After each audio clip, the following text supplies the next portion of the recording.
this thing on? Are we... Okay. This is A Date with Destinee.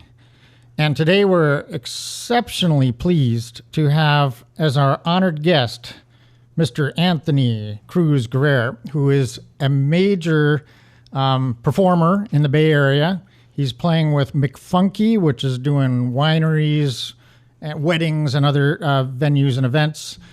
And he's booking up fast for the summer, so this is an opportunity to kind of learn more about the McFunky band and the history of and Tony's personal history in the music industry, which I think you'll find fascinating.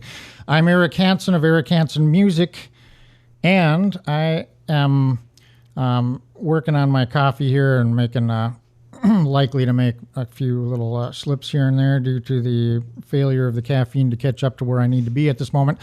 And I dabble in music and also am very honored to represent McFunky for Bay Area booking. So you can reach me on my on our Instagram and also at my direct line, which is 408-569-0643. And, of course, it's not a date with Destinee without Destinee, and she's going to introduce herself. Hi, my name is Destinee. I am a bartender. I make candles as a hobby. I have 2 cats, which I think qualifies me for the position of crazy cat woman. And I'm also a singer. I haven't produced any of my own music. However, I think it is interesting that the 3 of us here are musicians, so... Yes, and there might be something of a music focus. Our show is designed to cover a variety of subjects, from political discourse to arts, music, and kind of life in the Tri-Valley of the Bay Area. The Bay Area. Yes. And so, Mr. Tony, let's please introduce yourself and tell us about your beginning with your history of music and how that brings you to where you are today. Well, a lot of people start their music careers like as kids, you know, they start doing music as children. Mine was quite the opposite. I started playing music when I was about 34 and had some professional training when I was younger and continued on with that professional training. But I really didn't start performing till I was about 37. Wow. Which is, I tell people that, you know, I started performing at 37, and they actually think I'm joking when I say that. They go, "Don't you mean 17?" And I went, "No, 37." 37. You know. And what was the first instrument you started to play? Bass. Mm-hmm. Yeah. And what do you play now? Bass. No, I actually started out with playing drums. Oh, really? Yeah. But in the band? But I hated moving the equipment, so I wanted to trash that. That's funny. If I had somebody to move the equipment, I'd be playing drums today. Really? Yeah, today. But I didn't like moving the equipment. Too much stuff to move. Yeah. It is a kind of a lot to move around. But you're also are you the lead singer in the band? The lead. I'm now, I like to think of myself as a lead singer. Yeah. Because I remember I did a gig for a musician by the name of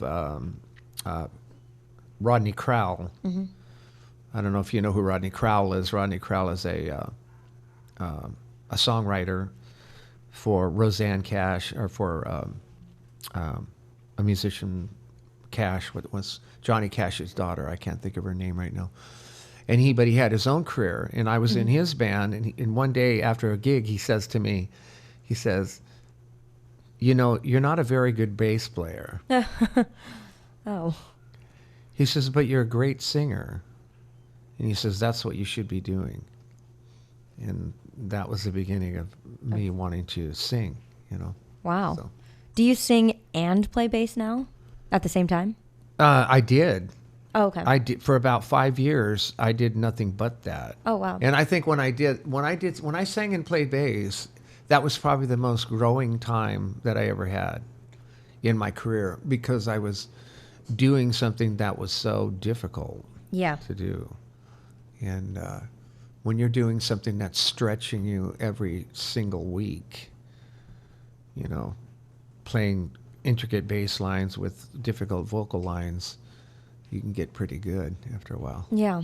For 5 years, I can guarantee Yeah, that's probably true. Pretty good. So if the name of the band is McFunk, I'm going to assume... McFunky. McFunky. Yes. Funky. Then I'm going to assume you guys play funk music. Absolutely. You know what? And there's no.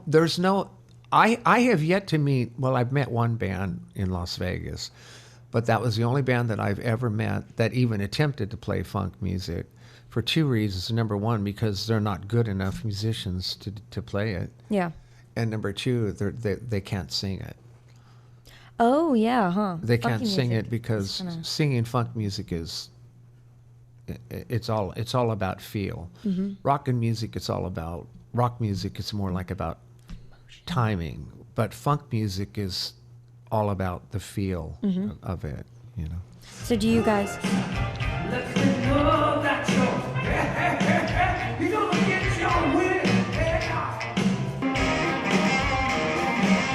That's us, isn't it? Yes, it sure is. I figured that the people might want to know what we're talking about, but this should be very inspirational for our aspiring musicians, that there's no such thing as too late to learn a damn instrument and get started on it.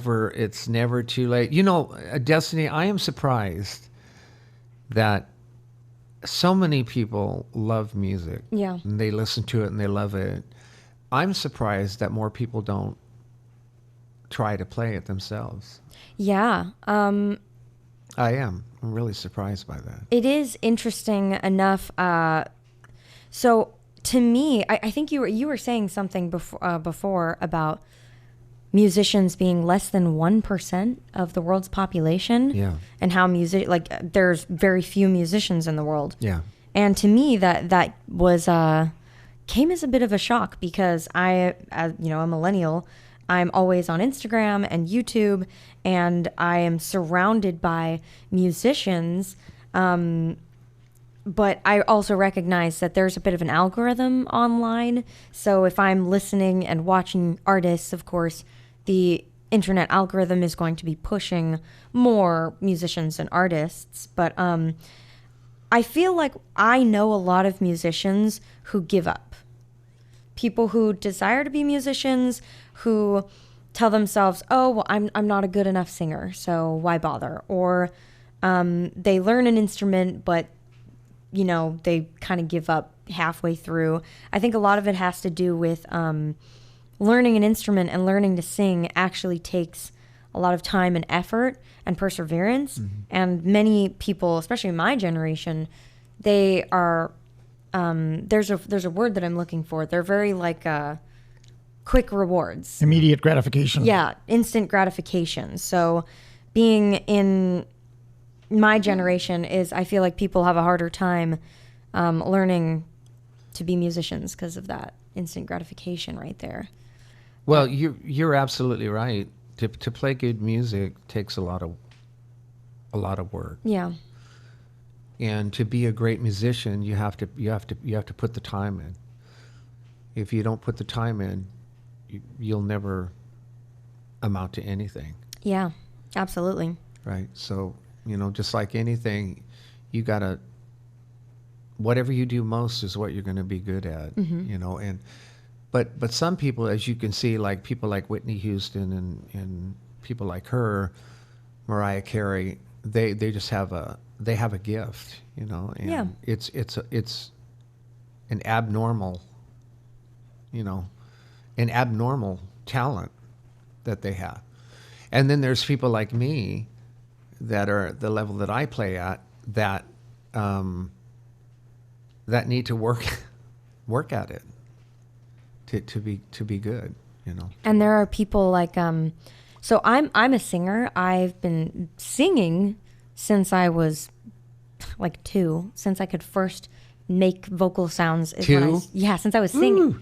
That my mom actually has like videos of me at like 2 years old on the coffee table, like putting on performances. Really? Yeah, for all of her friends. Maybe we should get you in our show.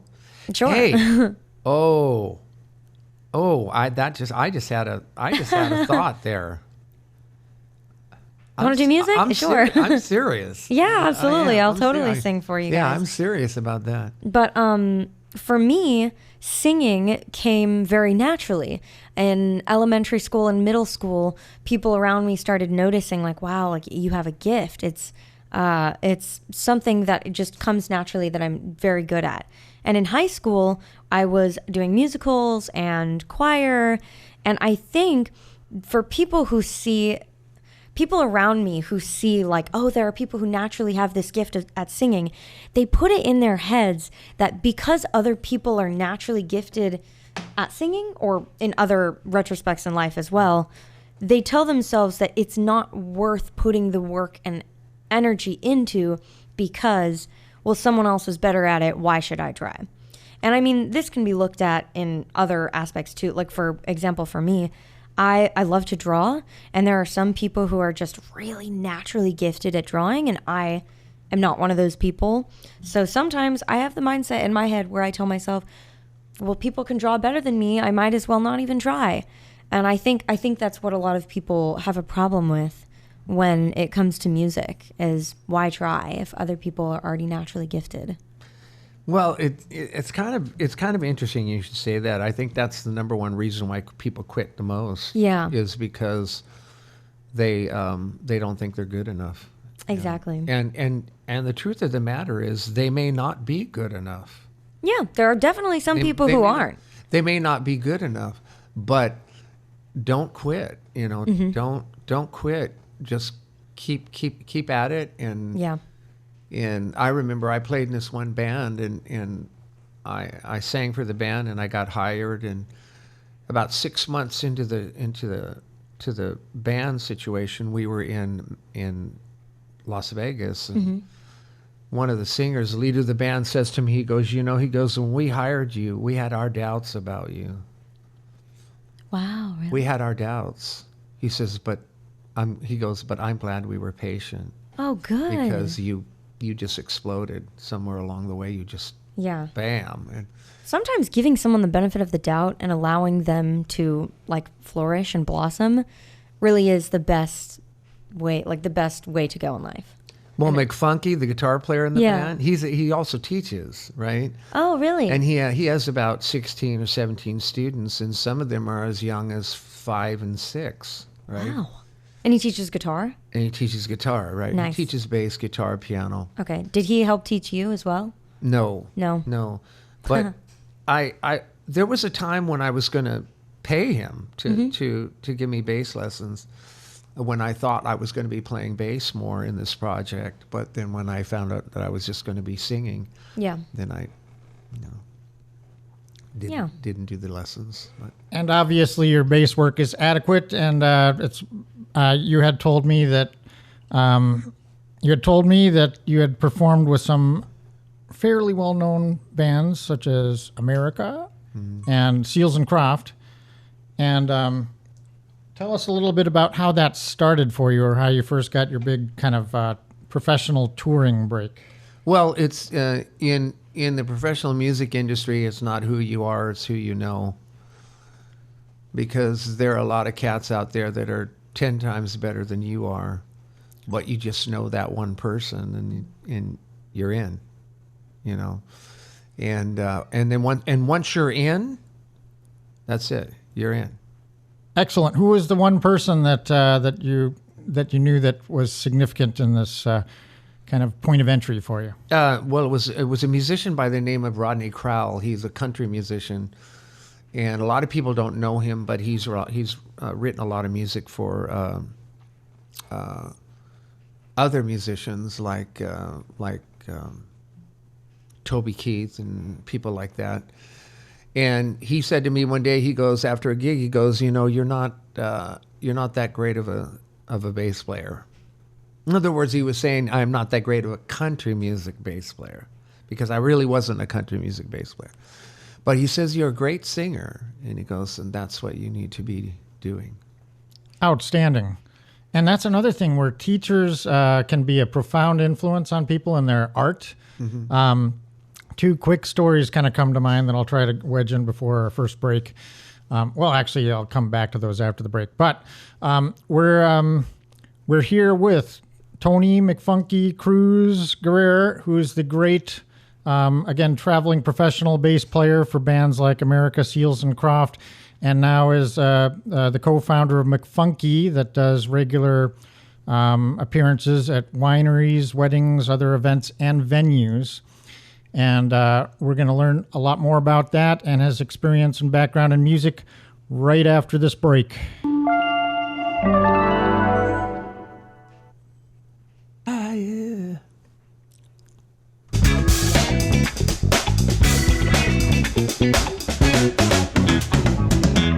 And we're back in.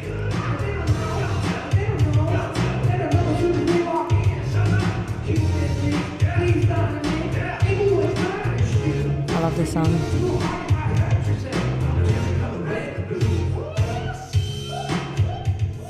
That's McFunky, ladies and gentlemen, and we are honored to be here with the man, Tony Cruz McFunky Guerra, who's a professional bass player, vocalist, songwriter. Oh, and in fact, before we get started, I wanted to make sure that we asked you a little bit about your songwriting experience. Well, songwriting is probably the most mystical part of music, because you'll hear musicians say all the time, "I don't know where that came from. It was there," you know. Mm-hmm. The Beatles said that all the time. Bob Dylan said that all the time. The musicians from Pink Floyd and Yes said that in interviews I've heard. He says, "I don't know where the inspiration of the song came. It just happened." Mm-hmm.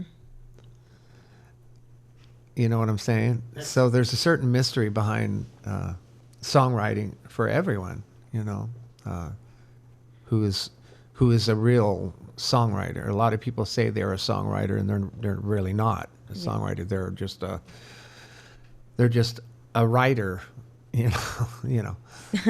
So, songwriting means you write a song that has a mass appeal, you know, in the record industry, that has a mass appeal that hits the world, you know, all over the world. So you've written music before? Yeah, definitely, yeah. Sold a couple songs. So. Sold a couple songs to people, or like you made like albums and stuff? Well, I sold a song to Kenny Loggins' producer, and it when they make an album, they have a submission of about 100 songs. Oh wow! And then those 100 songs get condensed down to 50 songs. And then from those 50, the artist and the producer choose 12 songs from those 50 songs to put on the album. Is it always 12, or can it be more or less? It can be more sometimes, but most of the time it's about 12, 10 or 12. 10 to 12. Unless it's a box set, which is 2 albums, sometimes 3. Oh yeah, sometimes I've seen albums that have like part 1 and part 2. Yeah. So like there's sometimes where there's like a bunch of EPs, and then there's like an album that comes alongside with that. Prince, when Prince did an album, I mean he did an album. I mean there was like 2 or 3 albums in one box set. What he called box set. I'm not sure what we'd call a box set, but Oh, a box set is like, where you have basically, instead of a double album, it's probably like from the days of vinyl, which might predate some of your experience. But there used to be, and of course with compact disc, which is also kind of becoming somewhat behind in the streaming world that we live in now. But they'd have multiple discs, sometimes 3, 4, or even 5 discs in a box that's basically a part of a collection. Yeah. And it's interesting that a lot of the recording artists, even though it's a CD, they still call it an album.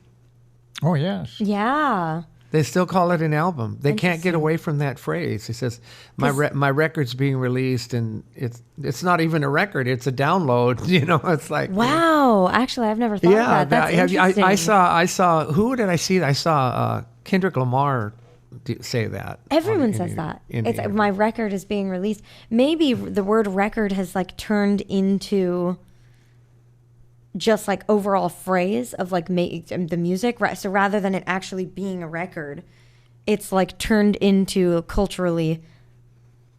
It's a music vernacular. Yeah. And now there are artists that put music out that are not even. It doesn't even go through a record company. Yeah. It's downloaded right from the internet. Oh yeah, I have tons of friends. I used to have a roommate. His name is Shagun. He goes by Prophet on Spotify, SoundCloud, and YouTube. But he just produces music in his bedroom.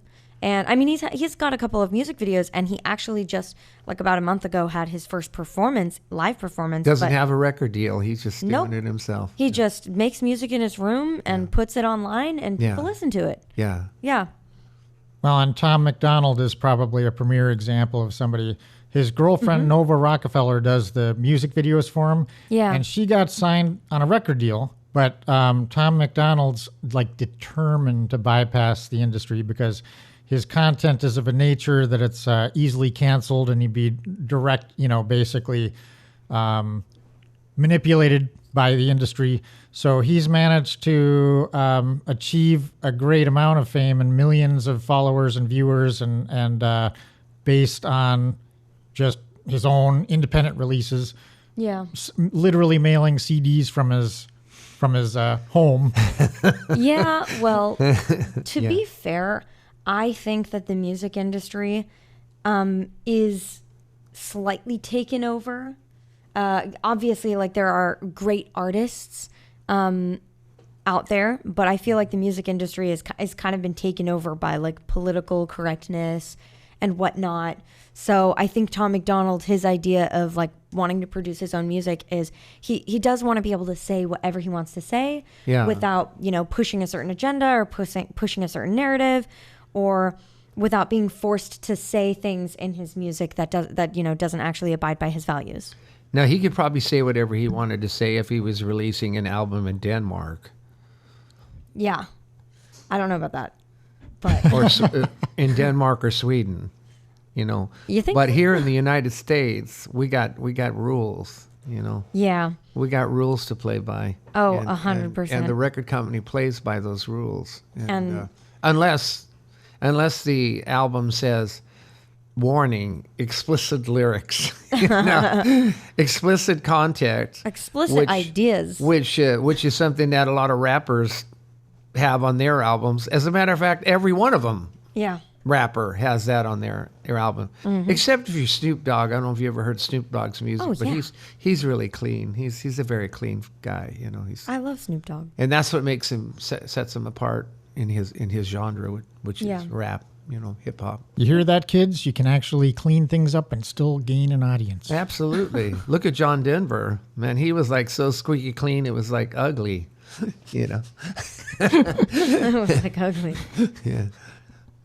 Yeah. So, here in the Bay Area, I wanted to ask you, I gotta stop saying I wanted to ask you what kind of music is most popular, because I know that McFunky, you guys really enjoy funk music, but do you guys have to mix it up to be able to acquire gigs here in the Bay Area, or is funk music widely accepted and loved? Is that really popular? Well, it's really interesting is here in the Bay Area is that, and we don't actually play that much in the Bay Area. Oh, really? Oh, yeah, you guys we play mostly in Alameda County and in Sacramento and that kind of stuff, but when we do play in the Bay Area, we definitely have to mix it up because the people are, first of all, original music rules over here. Yeah. People want to hear original music. As a matter of fact, I was told from an agency the other day that they didn't want to work with us because we weren't an original band. Do you guys have a few original songs that you guys can play so you can get those gigs? Or? Well, I've written some songs that actually did fairly well. In my younger days, I had a song that went to the #1 spot on the rotation in all of Texas. A song that I wrote called Posse in the Sky went number one in the whole state of Texas on all the radio stations. They were playing it all over the radio. Wow. As Were a you matter of singing fact, it? I was driving through Missouri, and all of a sudden I hear, "Here comes the posse in the sky." Really? Bad guys are rounded up and bound. Posse in the sky, it's surely coming down.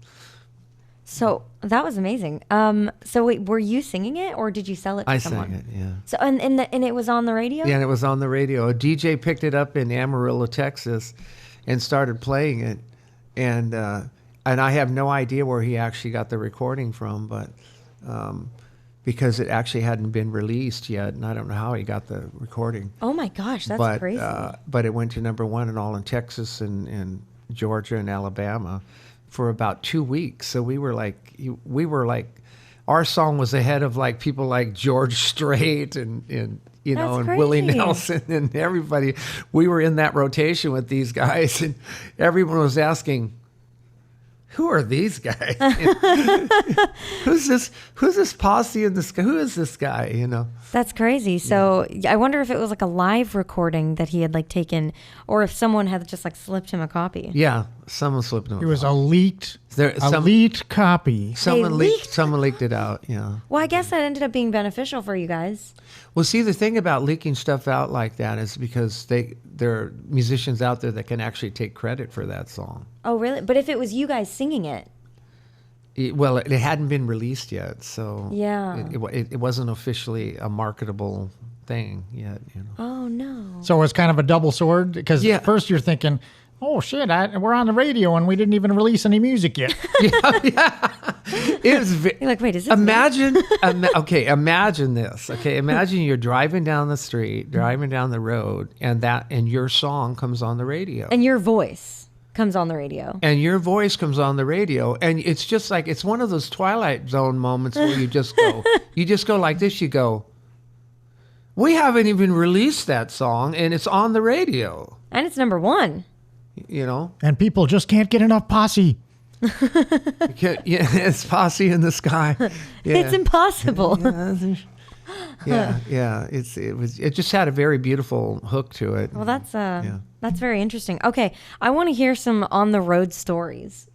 Give us some fun things that like you've experienced on the road, like working with other bands or just something mischievous. Let me tell you, Destinee. Mm-hmm. Let me tell you this, and this is the absolute truth. Okay. It's not cliche. The stories that you hear about musicians, about their crazy lives, Yeah. they're true. Oh, they're all true. Oh God. Okay, they're absolutely 100% true, because these eyes have seen it. Okay? Oh no. And these ears have heard it. Oh God.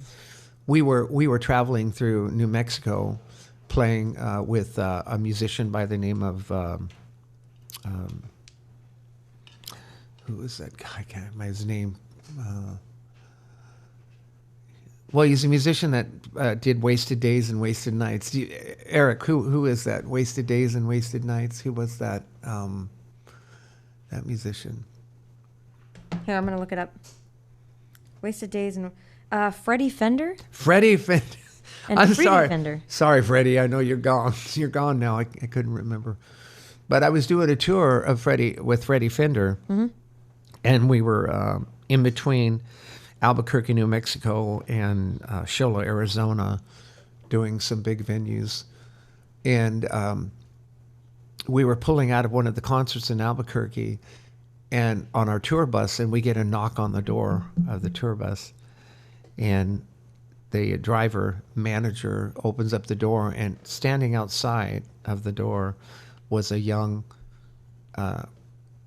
maybe 14, 15-year-old Indian, a Navajo Indian girl with beautiful long black hair and beautiful eyes. You know, just one of the most beautiful women I think I've ever seen. Yeah. And she says this, she goes, "Take me with you. Take me away from here." And we were so moved by that, that we looked at the manager and he goes like this. He goes, no. And it wasn't that she wanted to spend time with musicians. Yeah. It was that something was going on. Yeah, something was happening. Something was happening to that girl. Yeah. That she said, get me the hell away from here. the hell out of this town now. So what happened? Did you guys let her in? Did you just send her away? We closed the door and drove off. And all I could see when I turned my head when I ran to the back of the bus was her like this, crouched over, just crying, just devastated. That's really sad. Yeah. But then there are some more upper, happier times that were crazy, that involved women and involved other things. If I could be so blunt about it, can I be blunt about? Absolutely. Can I be honest on this broadcast? Absolutely. Can I be honest on this thing? Mm-hmm. We did a show in Las Vegas. And the keyboard player was the keyboard player from Winger. I don't know if you've ever heard of a band called Winger. Winger or Winger. Winger, okay. Winger, yeah. And he's the keyboard player for the band. Okay. And he was in our band, right? And we were touring. And about 3 a.m. in the morning, I come into the hotel room, and I see him laying in bed with a girl, Oh. right? Yeah. So then it's very dark in there, and I roll over to my bed, and I lay down, and I usually sleep on my side. Well, all of a sudden, I felt something grab a hold of my chest and snuggle up to me, right? Oh my gosh. And I turned my head and look around, and it was a blonde-headed, beautiful blonde-headed woman, and I looked over to Kip, and he goes, "They come in pairs." Oh my God. They come in pairs. And and being the type of person that I was, means more of a conservative person than a lot of these musicians I played with. Yeah. That was just wasn't Wasn't your cup of tea. Wasn't it? And Yeah. so I had to. I told her, I said, "You're going to have to leave," and she goes, "I'm not leaving." More for him.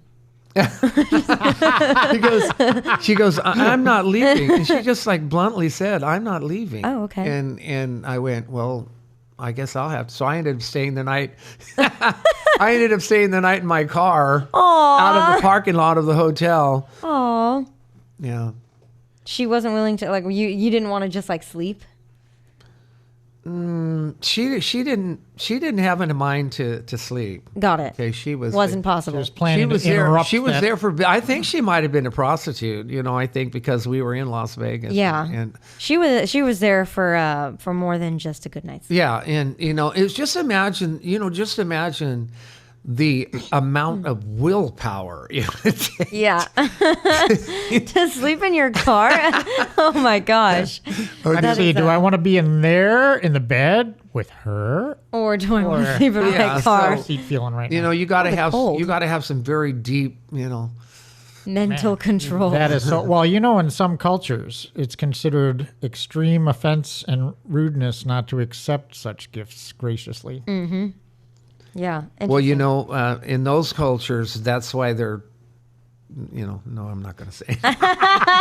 Oh yeah. That'll be for the post show. That'll be for the non-offensive. We're still on coffee. We haven't poured wine. Which yet. is absolutely, your statement is absolutely tempting. I just want to say something that will just, No.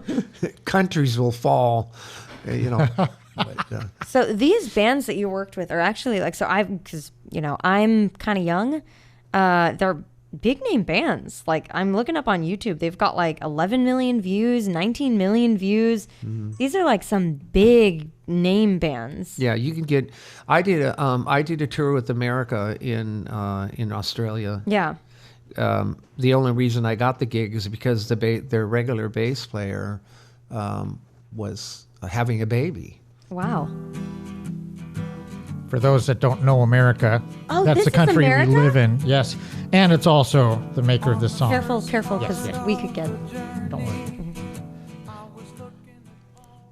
I don't know So- the direct how many seconds we're allowed to play. I think it's 10 seconds, but 10 we'll seconds? likely Okay. find out. We already had a show kicked off YouTube. We'll so, find you out, know, what ladies the and gentlemen. You did. Yeah. First, now, most people will say This will be one of them. this is a condition of the censorship in the damn big tech. But most people might be able to say, hey, we got our first show taken off of YouTube. In our case, but emphasis matters a lot. And the other thing you can say is our first show got taken off YouTube. And in our case, both would be right. I think I heard your first show. Yeah? Yeah, I think I heard your Yeah, first show. not on YouTube. And it Not was allowed. a different, kind of a different camera angle because Yeah. Destinee was where she is right here, and then you were where you were, and no, you were where I am. I No, think. he was here and I was there. Yeah, and Yeah. then the camera was. Oh, that was here. that was a show that we are kind of a our preview show, which is Oh, episode yeah. 0. That's like our pilot. Which is yet as a pilot, and we will eventually release that as episode 0. But we use clips from that for promotional material.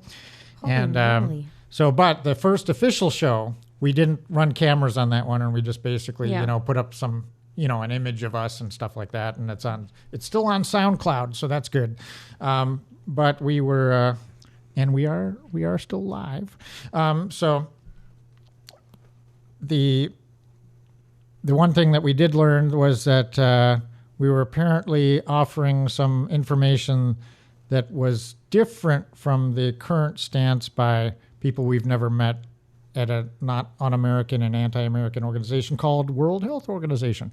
So by dabbling a little bit in known facts, things that are easily referenced to CDC's own statements, et cetera, that basically became branded as misinformation and was the basis for having the whole first show just like, within 6 hours of posted. So It was very quick. They were on top of But that. it's still on SoundCloud. But this one we expect to stay, so that's why Destinee's hyper aware of concerns about recorded music.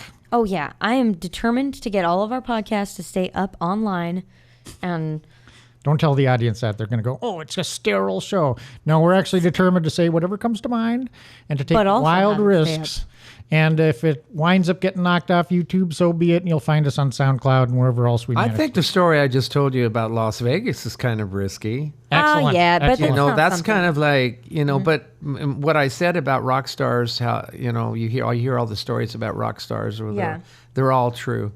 And another thing about concert going and rock stars and stuff like that is Yeah. you will never see the amount of food that is offered to traveling bands, to famous bands like Seals and Crofts in America, and Dan Fogelberg and Eddie Rabbitt and George Strait and people like that. Before a concert, they have this room, and they go into this room, and they have these tables that are set up inside there, and every known beverage on earth is on that table, and every known fruit on earth is on that table, and every known lunch meat and dessert that you can think of is on that table. So how do they stay so skinny? Actually, don't answer that. And I'm thinking to myself, and the promoters of the band, before the gig, they're saying, help yourself to the food. Like when we played in Stockton, Yeah. it was like the table was 50 feet long, and I'm thinking to myself, how can anybody in the world eat all this food? Mm-hmm. Especially, 11 musicians. So there are starving artists. And Are then they there's like Israel and Hawaii that... You know what it is? I think what it is they want to make sure that there's something on that table that you like. Yeah. Right? Because some bands have vegetarians, and some bands have people that, eat Allergies. sushi or whatever, so they want to please. Mm-hmm. You go into restaurants, like we went into restaurants in New York, and we'd run up a tab of $500-$600 at this restaurant. Wow, and that's crazy. And we go to pay the bill, and it says, "Oh, It's on the house. What? It's on the house. That's actually insane. Because You'd think that you'd have money. So like well, they when wouldn't- they do have money, but when a celebrity comes into a restaurant yeah. and eats, it's an insult to charge them for it. What? I mean, do the celebrities, do they normally still tip? What's that? As a celebrity, do you think they would normally still tip, like the server or the bartender? They tip big time. Oh, okay. So they don't get charged, but they still tip. Big time. Okay, then that makes more sense. I So was it's going to all say, tip, no tab. I've seen tips. I've seen tips from certain celebrities like Eddie Rabbit. He tipped a waitress over $6,000. oh my gosh. Boom, boom, boom, boom, boom. Outstanding. And with that, we're going to go to break briefly. And this is A Date with Destinee with Tony Cruz McFunky Guerra. Look. It's playing McFunky. Hey.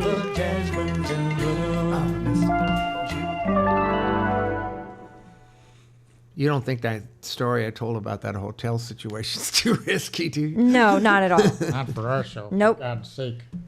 I had to tell you about the story that I That was this story. pretty much true. But isn't that Destinee? Isn't that sad? That story I told you about that Navajo That girl. is really sad. Yeah, that was. See, I thought that was going to go in a different direction. I was thinking, oh no, this is not a good direction. No, but because with three motivations. Number one is political. Number two is Wait, religious, and number three is romantic. after we lead in, say All right. that again. Yeah, So okay. Hold on. Wait, first we start singing in now. I need my phone back, though. I need my damn phone. Oh, I got it in my pocket. I don't want. You don't need to reach into my pocket. It's okay. Hey, just I need you to. I got a reach into hand in my pocket. pocket, and another one's on my live. All right, so we're gonna. Hold on.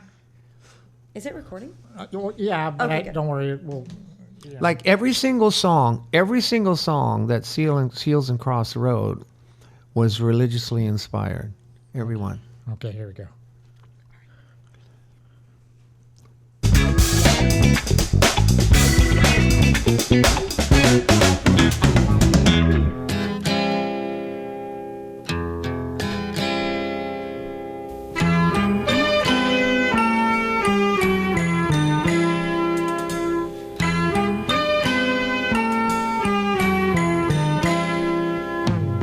See the curtain hanging in the window, here on the driving up.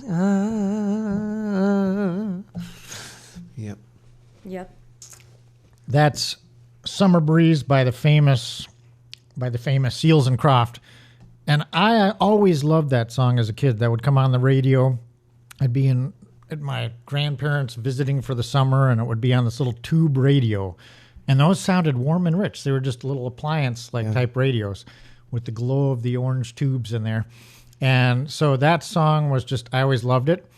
And more recently, I was listening to it driving my van around, and I'm like, what the frig? That's a toy piano. And all my life, I'd loved that song, and it only occurred to me that there was a toy piano on the hook Yeah. at that very late and recent date. I believe that song was the number one song, actually, I think. Yeah. it was the that number had one, some yeah. serious play. And you, what other instruments are on that hook? Because you'd probably know about that. since you played It's with a mandolin. It's a mandolin, is what you're hearing. Excellent. Yeah. Which was played by Crofts. Excellent. Yeah. Oh, so this segment of the show, first we wanted to mention that Tony was mentioning the array of food offerings that wind up in front of you when you're no longer a starving artist. And it's important that we wanted to point out to the people here that we also believe in feeding the talent.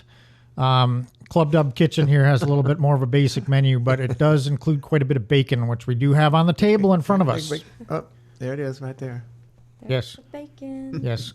because you can never go wrong with bacon. We offer exclusively bacon and coffee. That's all you're going to get, ladies and gentlemen. Bacon There might have been a few eggs flying around earlier, but Eric was wearing an apron this morning. He looked pretty. He was wearing it. I He was does have his morning. He looked pretty in his apron. He did. I was barefoot also. That soy in the kitchen. boy, get away from me. Barefoot in the kitchen in his apron. There will be no soy in the house unless it's soy milk. There's no soy in this. If there's ever soy in this house, I'm not coming here. I also make soy candles, so let's. Soy, that's the only thing soy is suitable for is Soy candles and maybe edamame with sushi. And- Otherwise, we have a strict just soy no policy. You mean I actually made a Just shirt. soy no. there's I a want to talk shirt. about gluten free. Forget that And, stuff. there's a shirt that you can buy right now to support our goddamn efforts at the waronpress.store. You just take the com off and put the goddamn store. You know how to spell store, I'm guessing. And so waronpress.store and look up the Just Soy No shirt, and you too can, show your pride in a proper diet. You know what's interesting, Eric, is that the inspiration for most songwriting has come from three sources. Number one is political. Number two is religious. And number three is the greatest of all of them is love. Aw. More songs have been written about love and about breakup and about love than anything. But Yeah. closely behind it is religion. A lot of songs were motivated by religion. Like when I played with Seals and Crofts, it was those guys were extremely religious men, and all of their music reflected that. Yeah. Yeah. What's your favorite type to play, you think? Would you prefer like love music, religious music? Well, since I'm a huge fan of the '60s and '70s, I would say probably political stuff, because almost everything in that time was written about political situations. That was the time of the Vietnam War, and Mick Fleetwood said one time, he said, he goes, "We had a lot to write about in that time. Yeah. We had a heck of a lot to write about in that time." And he says, now, today, he says, not so much to write about in this day. Do you think there would be more political music in the 60s and 70s written than today? Absolutely. Absolutely. Because Now it's more about love. yeah. Yeah. I noticed something of my own on the whole thing about love songs, is that if you're in a culture or society, like when China was living through their Mao horror show that's only gotten worse since, with Shanghai and these poor people screaming from their condos. Yeah. The China, once they took over with that cultural revolution, there was nothing but not political music, but quote unquote patriotic music, party music. Yeah, party music. So the entire 70s, when we were rock and rolling over here and doing love songs, these basically political hellholes that are falling into the grips of communism are basically just praising Mao and music. Yeah. And so one of the measures to me of a healthy society is when people have the luxury to think about love and Yeah. relationships. Yeah. And, It is a luxury for sure. And one of my favorite songs, when you were mentioning love songs being kind of at the top of motivators, was one that when I first moved to California, was all over the radio, and it was let's see here. Here it is.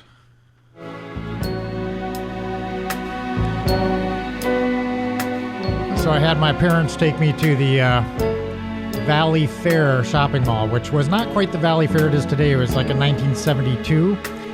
And got myself that Break Up to Makeup 45, which I was playing on my sound design record player at the time.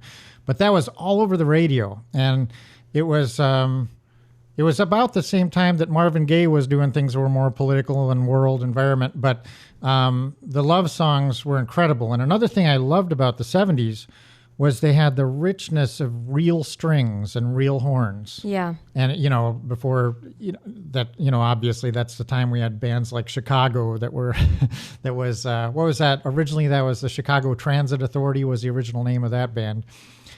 And so that gave it a richness that was kind of washed away once we got into the 80s. And I used to subscribe to Keyboard Magazine, and there was an interview with Alan Parsons that explained what happened. And you probably already know the story, but the unions got a hold of the string sections. So any musical technicians were basically all enrolled in the union to be able to play anywhere near Hollywood, or anywhere in American music scene. And the unions set it up so that if you had your row of strings that are there basically on a paid assignment to put down the strings or the horns or what have you, that they'd need to be paid in points. And points, artists often got a very small piece of the point pie once the label was done with theirs, with their lion's share. The record companies. Yeah, so the points mattered a lot. So nobody wanted to pay those points to the string section. And as a result, if you tracked something with real strings, the label would make you remove the strings and put in your synthesizer parts instead. What? And that's how 80s music lost that richness of real string. And it's all, of course, synthesizers were developing, so there was a technological advancement along the line. But, music kind of suffered some of that warmth and richness that was routine in the 70s. Unions got so crazy in the music industry that, listen to this, when you went on stage to play, you couldn't even put your own guitar on. What? They had to put it on for you. And I was like, we played in Kansas City, Missouri one time, and the guy comes out with my guitar with the strap held up, and I reached out to grab the guitar, and he says, "Oh no, you can't grab the guitar." And I says, "What do you mean I can't grab the guitar?" He says, "No, I have to put the guitar on you." And you asked him at that point, yeah. Where the hell were you when I was playing drums? Yeah, exactly. He said, Crazy. It's interesting you say that, but in every gig, the drums were set up by their technicians. Outstanding. Yeah. And except if you were Charlie Watts from the Rolling Stones. If you were Charlie Watts from the Rolling Stones, he never let anybody touch his drums other than him. Outstanding. Did you ever work with the Rolling Stones?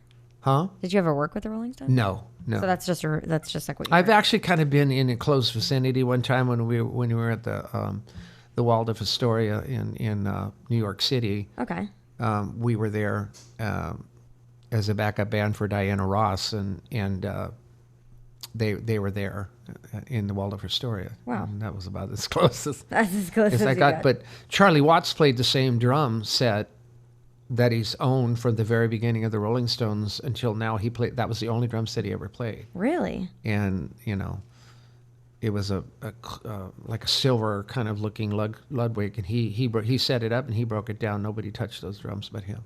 Interesting. And here's something that's really interesting, Destinee, and that is he had two guards that guarded those drum sets 24 hours a day. Wow. He paid them? He paid two He separate paid guards. them to guard that drum set because there's drummers all over the world that want to steal those drums. Yeah, absolutely. I could definitely see that. We got Charlie Watts' drum set, We got Charlie. I'm sure he'd come after you if you did. Yeah. Huh? Send the assassins. Yeah, Charlie Watts' drum assassins. set. What's that over there? That's Charlie Watts' drum set. Don't even look at it. Don't look at it. Don't breathe Don't on look it. at it. Don't tell anyone. Yeah. I saw It can't be beat. We did a gig with Taylor Swift one time, and I asked the manager, I says, "Can we get a picture with her?" And he goes, "Of course not." He really did a gig with Taylor Swift and they said no? Destinee, this is exactly what he said. He goes, her manager said this to us. He goes, "Don't even look at her." What?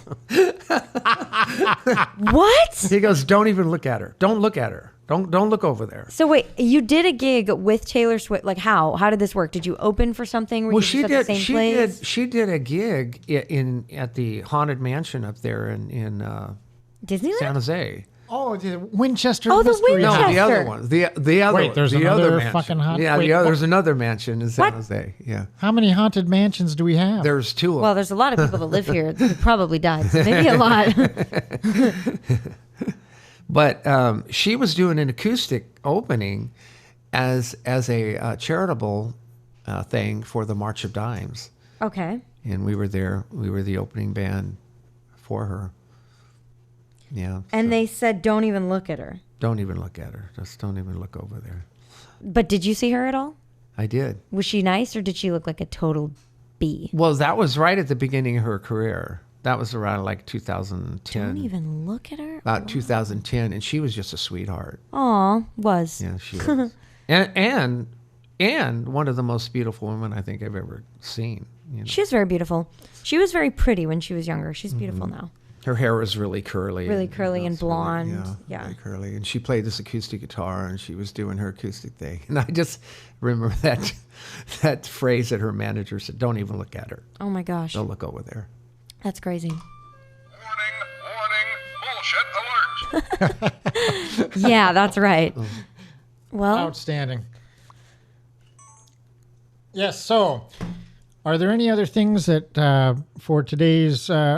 First of all, this has been absolutely fascinating, and I'm sure it has been for our audience as well. There's just no way to talk to Tony, as I've come to learn over the couple of years that I've known this fine gentleman, without learning quite a bit about music history. Oh, we're just about to. Do we still have time to get a little of that things we're not supposed to talk about segment? oh yeah, let's get into that. Let's do All right. a couple minutes. Okay, so here we are on the things we're not supposed to talk about. Is that the intro? Yeah, That sounds really disturbing. that's the point. It is. It does. It makes me feel. It makes me feel nervous. You know? Yeah. Let's Good. calm it down. Don't And now here we are on NPR. No, just yeah, I like that. I like that. Yes, NPR. I'll do my. so. Can't get enough of your love, baby. Girl, I don't know why. That's my Outstanding. Barry White. Your soulful voice is incredible, and that's the other thing, is that you were when we had previously talked, you had mentioned something about the difficulty associated with funk that might help set your band apart, because not many people can really manage the funk.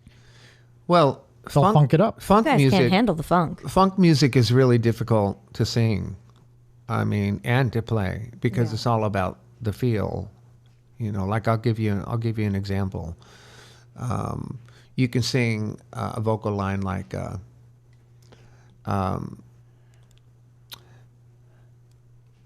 A song by Sly and the Family Stone, "If You Want Me to Stay," it goes like something like this.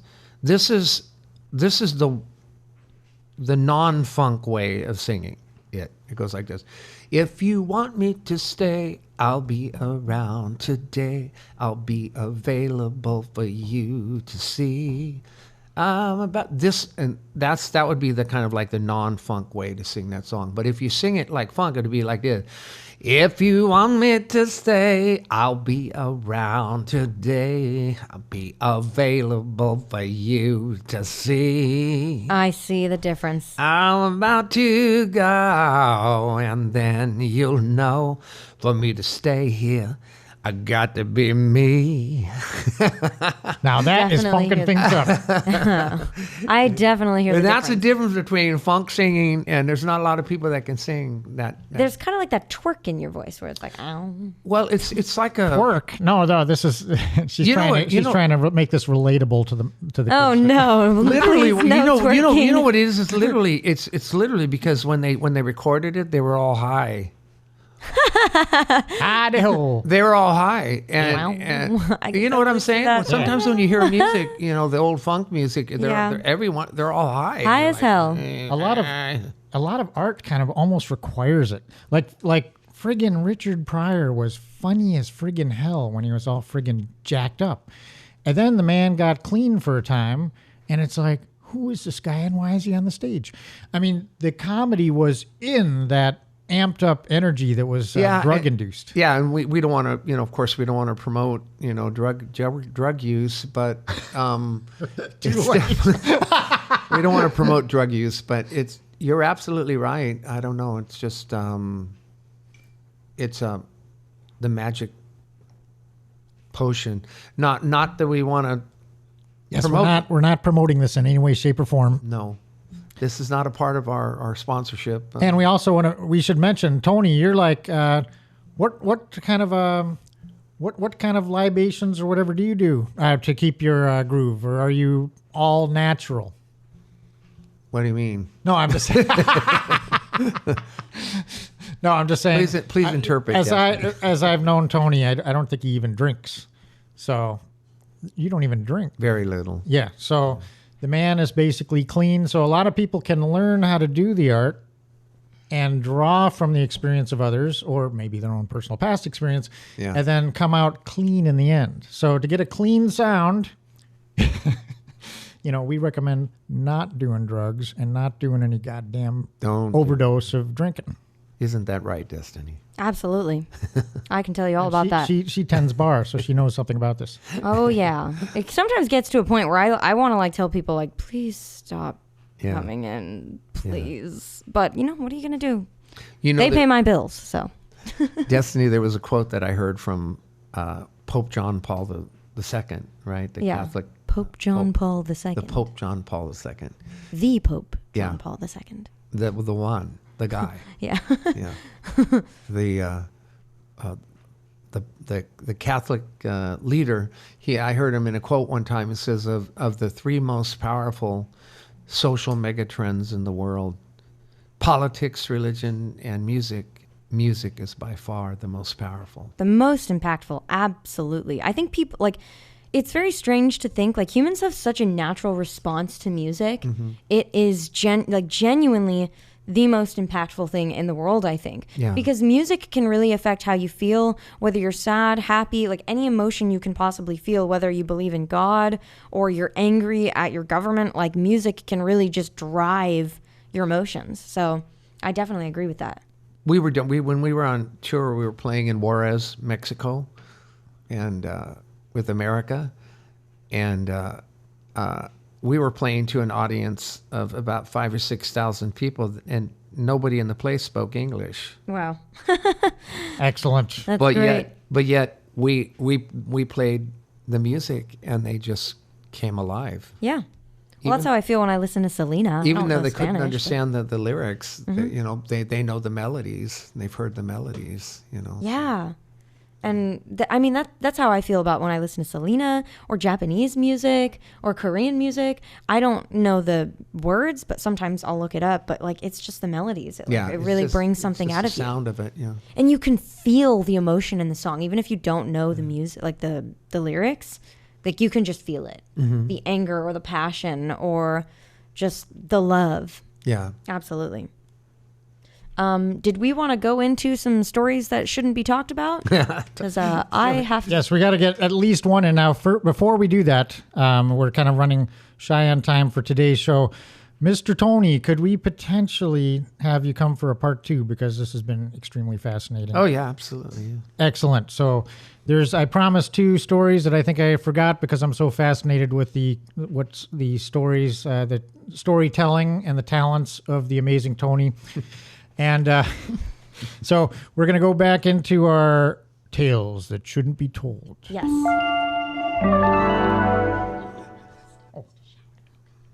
Okay. All right, and we're going to do this mano y mano for a bit.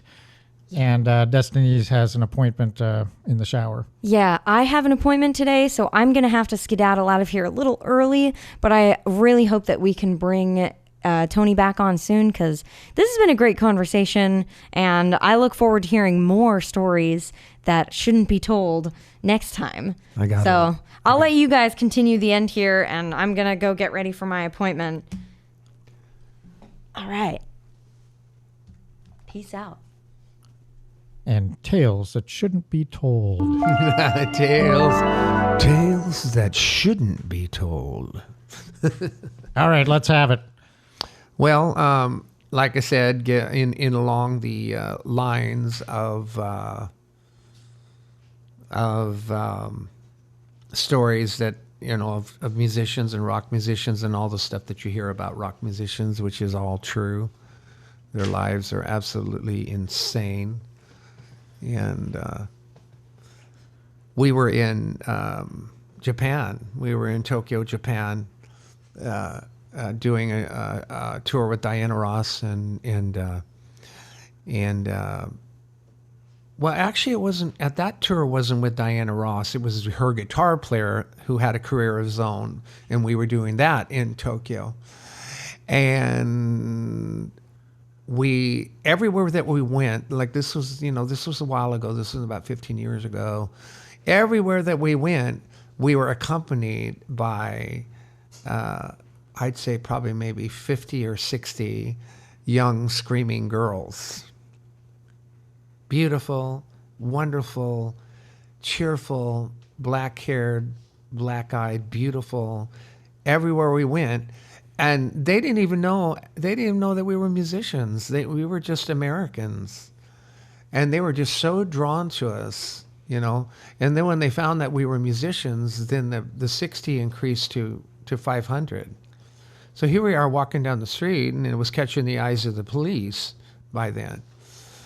And so I think we almost got arrested because we were creating public mayhem. We were blocking the streets and everything like that.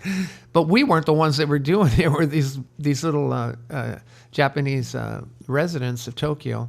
If you can't control your population of black-eyed girls, that's on you. Oh, by the way, black eyes in Japanese means brown eyes. So it doesn't mean that they were beaten by, domestic abuse or anything like that. So they refer to brown eyes as black eyes in Japanese language and culture. Yeah. Beautiful black eyes, beautiful black hair. And we walked into this restaurant in this hotel, and we ordered 2 eggs, kind of like the breakfast that you made for me this morning. And 2 eggs, coffee, bacon, clubbed up breakfast. Yeah, it was good, and that breakfast cost us $100. Holy hell!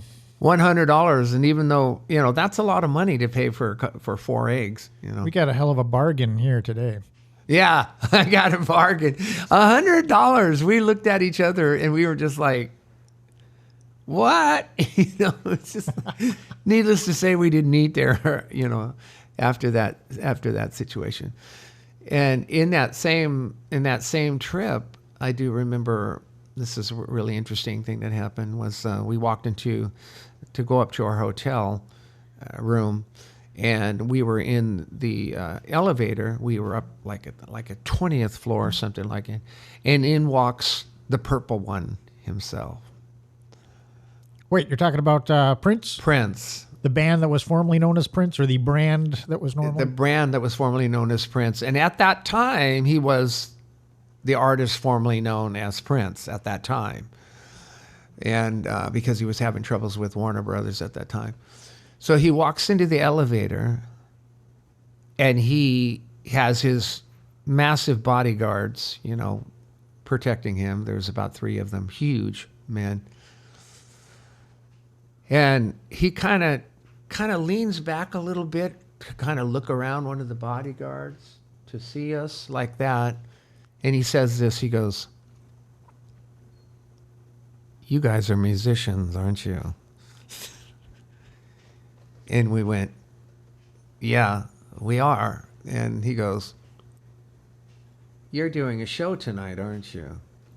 And we went, "Yes, sir, we are doing a show." And he goes, "I'll be there." So, outstanding. So Prince came to our show and heard our show. Fantastic. Yeah. Well, that is tremendous fun. And I assume that there are a great many more. Were there any other aspects that we want to try to get in, or shall we resume with our next program? Well, what would you like? Would you like the red light district one, or the blue light?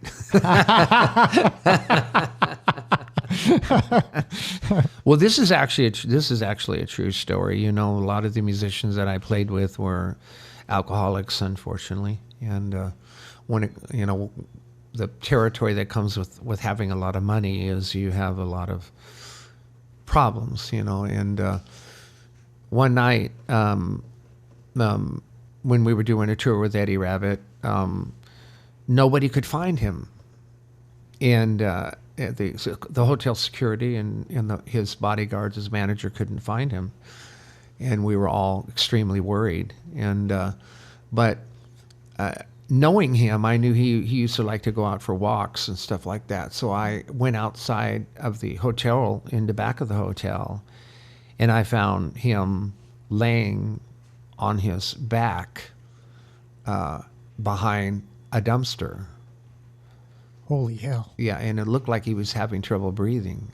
And so I picked him up and held him up in my arms, and I said, are you okay? And I could tell he was really drunk, very, very drunk. And he said to me, he goes, please don't say anything about this to anybody. He says, because if this gets out to the media, I'm dead. Eddie Rabbit found in a dumpster, And so I helped him up and kind of snuck him back into his hotel room. And that secret was kept for many years until he died.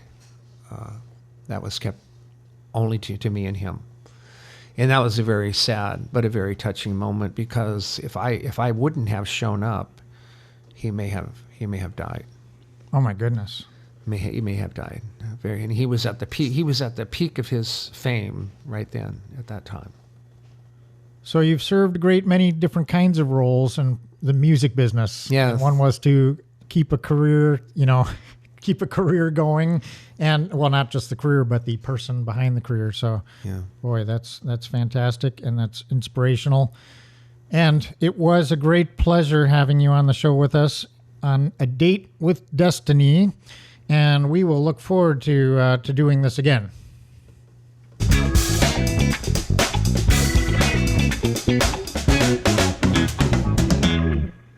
And it's all. Oh, a few closing comments, people. Today's show. I again, can't hear you. Oh, Jesus, holy. You got to plug that thing in, I guess. Okay, probably. Oh, it fell out on your ear. You got to push it up. There you go. Can you hear me now? Yeah, there you go. All right, we got a closing comment to cover because the great McFunky is going to be performing at a Livermore winery, and Tony's going to tell you the details right now. Cinco de Mayo, May 5th, McFunky. You'll be able to see McFunky live at the winery, Garay, in Livermore Valley. So be looking for us there. We're also in Dublin on May 19th at Casa Orozco, a beautiful restaurant there in Dublin. So catch us on those two dates. Outstanding. And we're going to look forward to seeing, I know I'm going to be there to see McFunky performing live. You're going to be there, aren't you? Absolutely. Yeah. So we're going to have all of us together. You'll be able to meet us. And we can sign underwear, t-shirts, what have you. That's us playing right there. Yeah, that's it. That's what you're going to hear.